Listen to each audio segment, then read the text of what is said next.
নমস্কার, আমি সোমাদেব। নমস্কার, আমি পায়েল। আজকে একটা খবর দেবার জন্য চলে এসেছি। খবরটা হলো যে এক্সিবিশনটার জন্য বর্ধমানবাসী খুব আ অম অধীর আগ্রহে বসে থাকে, সেই এক্সিবিশনটা চলে এসেছে। অর্থাৎ দশভুজা। সাজমহল প্রেজেন্টস দশভুজা। এক্সিবিশনটা শুরু হবে ১৯, ২০, ২১, ২২ এই ৪ দিন। আর সময় থাকছে তোমাদের সময় মতন ১২টা থেকে রাত ৯টা পর্যন্ত। কোথায় হবে বলে দেন? টাউন হল ময়দানে।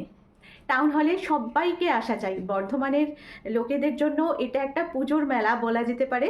তো আমরা সেই মেলায় উপস্থিত থাকবো। আমাদের মতন আরও অনেক সেলার বন্ধুরা থাকবে, যাদের কাছে অনেক নতুন, নতুন দারুণ, দারুণ জিনিসপত্র পাওয়া যাবে। তো তার জন্য আসতে হবে। একদম পুজোর কেনাকাটা একটা মাঠে গেলেই তোমরা সব কিছু পেয়ে যাবে। একদম পুজোর শাড়ি থেকে, জামা থেকে, জুয়েলারি এবং হোম ডেকোর পর্যন্ত তোমরা ওখানে গিয়েই পেয়ে যাবে। আর আমাদের কাছে মানে শ্রী ক্রিয়েশনের কাছে কি থাকে সেটা তো আর নতুন করে বলে দিতে হয় না। একদম গামছা স্পেশালিস্ট আমরা, এটা এতদিনে সবাই মোটামুটি জেনে গেছে।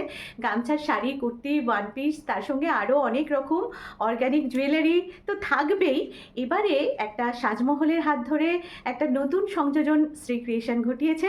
সেটা হলো বলতো বাচ্চাদের শাড়ি, সেটা তোমরা ৩ বছর থেকে ১০ বছর পর্যন্ত পেয়ে যাবে। একদম রেডি টু ওয়্যার, ঠিক আছে? জাস্ট কিনবে, কিনে ঝপ করে পরিয়ে দিতে পারবে। খুব ইজি একটা টেকনিক আছে, সেটার জন্য তোমাদের আসতে হবে সাজমহল আয়োজিত দশভুজাতে, আমাদের এক্সিবিশন, আমাদের শহরে বর্ধমানে।